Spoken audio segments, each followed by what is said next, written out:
Toda escolha tem um preço. Não escolher é uma escolha. Arriscar custa seu conforto. Jogar pelo seguro custa seu crescimento. Não fazer nada custa seus sonhos. A vida vai tirar algo de você, não importa o que aconteça. Seu tempo, sua energia, sua coragem. Você não pode escapar de pagar esses preços. Mas você pode escolher pelo que está pagando. O que importa o suficiente para arriscar?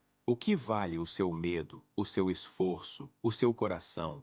Você vai pagar de qualquer jeito, seja pela dor de permanecer na mesma situação ou pela dor de mudar, pelo custo do conforto ou pelo custo do crescimento, pelo preço da segurança ou pelo preço de tentar. Então, se você tem que pagar de qualquer maneira, pague por algo que importe. Pague pela vida que você quer, não pela vida que você aceita.